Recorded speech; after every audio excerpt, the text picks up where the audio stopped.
Hello friends, welcome to our channel.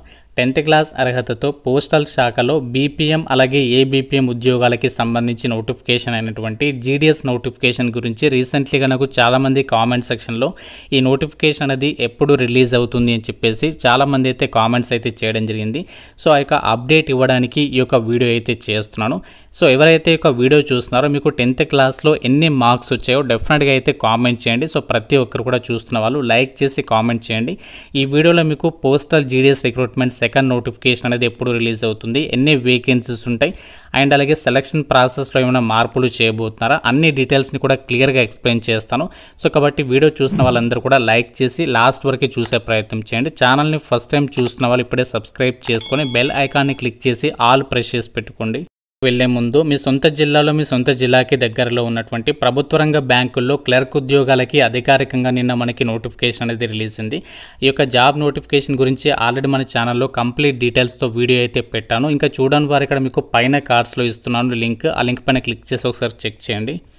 పేద విద్యార్థులందరినీ దృష్టిలో పెట్టుకొని గవర్నమెంట్ జాబ్స్కి సంబంధించి ఎవరైతే ఇంటి దగ్గర నుంచి ప్రిపేర్ కావాలని చెప్పేసి అనుకుంటున్నారో వాళ్ళ కోసం మన ఛానల్కి సంబంధించినటువంటి ఆర్కే లాజిక్స్ యాప్లో మీకు అన్ని రకాల గవర్నమెంట్ జాబ్ ఎగ్జామ్స్కి సంబంధించి కోర్సెస్ అనేవి ఆన్లైన్లో అయితే ప్రొవైడ్ చేస్తున్నాము. మీరు చక్కగా ఇంటి నుంచి ఒక జాబ్స్కి అయితే ప్రిపేర్ కావచ్చు. రైల్వే, బ్యాంక్, ఎస్ఎస్సి అన్ని రకాల కోర్సెస్కి సంబంధించి ఇందులో క్లాసెస్ అయితే ఉన్నాయి. 15 years ఆఫ్ ఎక్స్పీరియన్స్ ఉన్నటువంటి ఫ్యాకల్టీస్ అయితే మీకు ఇందులో క్లాసెస్ అయితే ప్రొవైడ్ చేస్తున్నాము. యాప్ లింక్ మీకు డిస్క్రిప్షన్లో కామెంట్ సెక్షన్లో ఆర్కే లాజిక్స్ అని చెప్పేసి ఉంటుంది. ప్రతి ఒక్కరు డౌన్లోడ్ చేసుకొని అందులో మీకు ఫ్రీ డెమో వీడియోస్ కూడా ఉన్నాయి. నచ్చితేనే ఫుల్ కోర్స్ అయితే తీసుకోండి.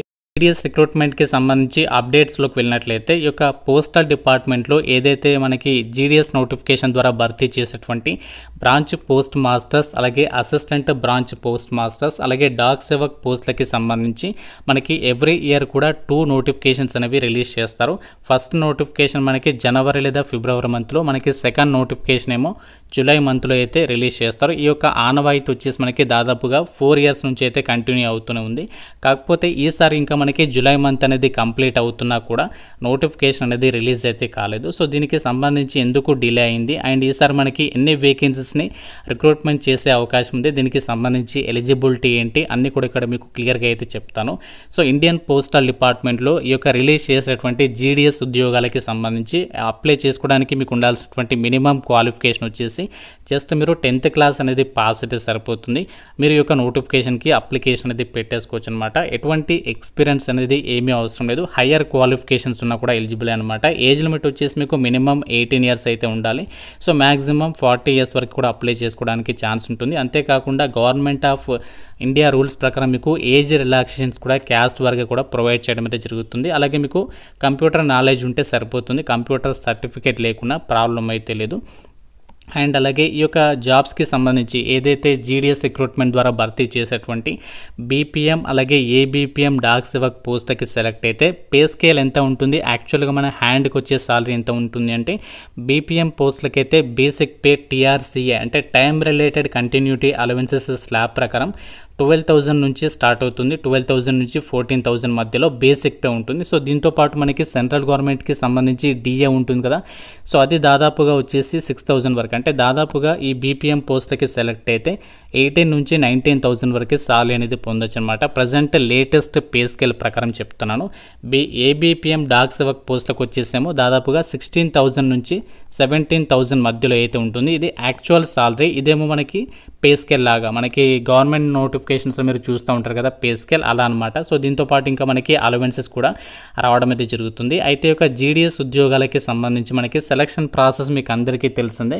ఎటువంటి ఎగ్జామినేషన్ అనేది కండక్ట్ చేయరు. అయితే ఈసారి ఏమైనా మార్పులు జరుగుతాయంటే ఎటువంటి మార్పులు అయితే ఉండవు. ఈసారి కూడా సేమ్ మనకి ఎప్పటిలాగే ఎలాంటి ఎగ్జామినేషన్ లేకుండా 10th క్లాస్లో వచ్చినటువంటి మార్కులని ఆధారంగా చేసుకుని మనకి మెరిట్ లిస్ట్ అనేది ప్రిపేర్ చేస్తారు. సిస్టమ్ జనరేటెడ్ మెరిట్ లిస్ట్ ఉంటుంది. ఆ యొక్క అప్లై చేసిన వాళ్ళని డైరెక్ట్గా మెరిట్ లిస్ట్ అనేది తీసేసి వాళ్ళని డైరెక్ట్గా డాక్యుమెంట్ వెరిఫికేషన్ చేసి ఒక జాబ్స్కి అయితే ఎంపిక చేయడం అయితే జరుగుతుంది.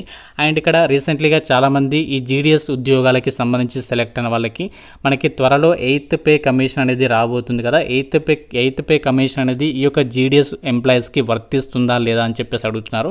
సో ఈ యొక్క 8th పే కమిషన్ అనేది జీడీఎస్ ఎంప్లాయీస్కి అయితే వర్తించదు. ఎందుకంటే జీడీఎస్ ఉద్యోగాలన్నీ కూడా మనకి ఆన్లైన్ ఎంగేజ్మెంట్ అని చెప్పేసి నోటిఫికేషన్లో మీరు వెబ్సైట్లో కూడా చెక్ చేసుకోవచ్చు. అంటే మనకి ఇవి సెంట్రల్ గవర్నమెంట్ జాబ్స్ అయితే కాదు, మనకు ఒక ఎంగేజ్మెంట్ లాగా ఉంటుంది అంతే ఈ జాబ్ అనేది. అంటే మీకు నచ్చినటువంటి రోజులు చేసుకోవచ్చు, మీకు ఇష్టం లేకుంటే మానేయచ్చు అనమాట. అయితే మనకి ఇది సెంట్రల్ గవర్నమెంట్ పర్మనెంట్ జాబ్ అయితే కాదు. కాకపోతే ఏంటి అంటే ఈ జీడిఎస్ ఉద్యోగం ద్వారా ఏంటి అంటే మనకి పర్మనెంట్ జాబ్ అనేది పొందొచ్చు. అది ఎలా అంటే మీరు జీడిఎస్గా సర్వీస్ చేసిన తర్వాత ఇదే సంస్థలో మనకి ప్రమోషనల్ ఆపర్చునిటీస్ అనేవి కల్పిస్తూ డిపార్ట్మెంటల్ ఎగ్జామ్స్ పెడతారు. అప్పుడు మీరు పోస్ట్ మ్యాన్ కానీ, మెయిల్ గార్డ్ కానీ, ఎంటీఎస్ కానీ అలాంటి జాబ్స్ని మీరు పొందడం ద్వారా ఏంటి అంటే ఈ జీడిఎస్ ద్వారా మీకు ఈజీ అయితే అవుతుంది. అంటే ఈ జీడిఎస్ జాబ్ అనేది చిన్న విషయం కాదు, ఎందుకంటే జీడిఎస్ జాబ్ వస్తే మాత్రం వదులుకోవద్దు. ఎందుకంటే ఈ జీడిఎస్ ఎంప్లాయీస్కి సంబంధించి మీకు ప్రమోషనల్ ఆపర్చునిటీస్ అనేవి కల్పిస్తారు కదా, దాని ద్వారా ఏంటి అంటే మనకి పర్మనెంట్ సెంట్రల్ గవర్నమెంట్ జాబ్ని కూడా మీరు పొందేటువంటి అవకాశం కూడా ఉంటుంది. కాబట్టి సో ఎవరికైతే 10th క్లాస్లో మంచి స్కోర్ సాధించేటువంటి వాళ్ళు ఉన్నారో సో వాళ్ళు మాత్రం ఎవరు కూడా వదులుకోవద్దు ఈ నోటిఫికేషన్ని. అయితే ఈసారి మనకి ఎన్ని వేకెన్సీస్ ఉంటాయి ఈ పోస్టల్ జీడిఎస్ సెకండ్ నోటిఫికేషన్ ద్వారా అంటే ప్రజెంట్ నేను అఫీషియల్గా ఒక ఎంప్లాయీ ద్వారా అంటే హయ్యర్ పొజిషన్లో ఉన్నటువంటి ఎంప్లాయీ ద్వారా తీసుకున్నటువంటి ఇన్ఫర్మేషన్ ప్రకారం మాత్రమే చెప్తున్నాను. 15,000కి పైగా వేకెన్సీస్ అనేవి ఖాళీలు ఉన్నాయంట. ఇంకా వేకెన్సీస్ అనేవి ఇంక్రీజ్ అయ్యే అవకాశం కూడా ఉంది ప్రజెంట్ అయితే. ఎందుకంటే మనకి ప్రజెంట్ ఇంటర్నల్గా జీడిఎస్ ఎంప్లాయీస్కి సంబంధించి ప్రమోషనల్ ఆపర్చునిటీస్ అనేవి కల్పించే విధంగా డిపార్ట్మెంటల్ ఎగ్జామ్స్ అయితే కండక్ట్ చేస్తున్నారు. సో దాని ద్వారా ఏంటి అంటే వాళ్ళకి ఇంకా వేకెన్సీస్ అనేవి ఖాళీలు అవుతాయి కాబట్టి ఇంకా మనకి వేకెన్సీస్ కూడా పెరిగేటువంటి అవకాశం కూడా ఉంటుంది. ఈ జాబ్స్కి సంబంధించి మనకి ఇండియా పోస్ట్ జీడిఎస్ online.gov.inకి సంబంధించినటువంటి వెబ్సైట్లో నోటిఫికేషన్ అనేది రిలీజ్ అయిన తర్వాత మనము అప్లికేషన్ అనేది పెట్టేసుకోవచ్చు. ఫీజు వచ్చేసి SC ST PWD ఫిమేల్ క్యాండిడేట్స్కి ఫీ అనేది ఉండదు. సో మిగతా వాళ్ళు మాత్రమే ₹100 అనేది పే చేయాల్సి ఉంటుంది. అయితే నోటిఫికేషన్ అనేది ఎప్పుడు రిలీజ్ అవుతుంది, ఏ మంత్లో రిలీజ్ అయ్యేటువంటి అవకాశం ఉంది అంటే మనకి ఆగస్ట్ మంత్ ఎండింగ్లో నోటిఫికేషన్ అనేది వచ్చేటువంటి అవకాశం ఉంది అని చెప్పేసి నాకు అఫీషియల్స్ అయితే కన్ఫర్మ్ అయితే చేయడం అయితే జరిగింది. ఆగస్ట్ మంత్ ఎండింగ్లో అయితే వచ్చే అవకాశం ఉంది. ఎందుకు మరి లేట్ అయింది ఈసారి అంటే డిపార్ట్మెంటల్ ఎగ్జామ్స్ అనేవి కండక్ట్ చేస్తున్నారు. అంటే వాళ్ళకి ప్రమోషనల్స్ అంటే ఎవరైతే జీడిఎస్గా జాబ్ చేస్తూ ఎవరైతే సర్వీస్ అంటే దాదాపుగా 3 years ఎవరైతే ఈ యొక్క జీడిఎస్గా వర్క్ చేస్తూ సర్వీస్ అనేది కంప్లీట్ చేస్తారు సో వాళ్ళకి డిపార్ట్మెంటల్ ఎగ్జామ్స్ పెట్టేసి హయ్యర్ పొజిషన్స్కి వెళ్ళే విధంగా ఇక ప్రమోషనల్ ఆపర్చునిటీస్ కల్పిస్తున్నారు. కాబట్టి సో ఎవరైతే ఎలిజిబిలిటీ ఉన్నారో వాళ్ళు ఏంటి అంటే ఈ యొక్క డిపార్ట్మెంటల్ ఎగ్జామ్స్ రాసి ఆ పొజిషన్ని వదిలి హయ్యర్ పొజిషన్కి వెళ్తారు. అలా మనకి ఖాళీ అయినటువంటి వేకెన్సీస్ లిస్ట్ అనేది త్వరలో మనకి అప్డేట్ వస్తుంది. దాని తర్వాత మనకి ఫుల్ నోటిఫికేషన్ జీడిఎస్కి సంబంధించి సెకండ్ నోటిఫికేషన్ ప్రాసెస్ అనేది స్టార్ట్ చేస్తాము అని చెప్పేసి వాళ్ళు చెప్పడం అయితే జరిగింది. పోస్టల్ జీడిఎస్ నోటిఫికేషన్ డిలే అవడానికి రీజన్ అనేది మనకి ఇండియా పోస్ట్కి సంబంధించినటువంటి వెబ్సైట్లోకి వెళ్ళి కూడా మీరు ఇక్కడ చెక్ చేసుకోవచ్చు. ప్రజెంట్ మనకి చాలా సర్కిల్కి సంబంధించి డిపార్ట్మెంటల్ ఎగ్జామ్స్కి సంబంధించి ఇక్కడ కొన్ని సర్కిల్కి సంబంధించి నోటిఫికేషన్ ఇష్యూ చేశారు. అలాగే రిజల్ట్స్ని కూడా అప్డేట్ అనేది చేయడం అనేది జరిగింది. అలాగే కొన్ని సర్కిల్స్లో ఎవరైతే జీడిఎస్గా వర్క్ చేస్తున్నారో వాళ్ళకి ట్రాన్స్ఫర్స్ ఆప్షన్స్ కూడా ఇచ్చారు. కాబట్టి సో ఈ ప్రాసెస్ అంతా కూడా కంప్లీట్ కావడానికి కొంచెం టైం పడుతుంది. అది కంప్లీట్ కాగానే ఎగ్జాక్ట్ వేకెన్సీస్ అనేవి ఏ సర్కిల్స్లో వేకెన్సీస్ ఖాళీలు ఉన్నాయని చెప్పేసి ఆ లిస్ట్ అనేది ఇండియా పోస్ట్ వాళ్ళకైతే తెలుస్తుంది. దాన్ని బట్టి వాళ్ళు రిక్రూట్మెంట్ ప్రాసెస్ అనేది స్టార్ట్ చేస్తారు. ఇది స్టార్ట్ చేయడానికి దాదాపుగా 1 month కంటే ఎక్కువగానే టైం పడుతుంది. కాబట్టి ఆగస్ట్ మంత్ ఎండింగ్లో మనకి ఈ నోటిఫికేషన్ గురించి క్లారిటీ అయితే వస్తుంది.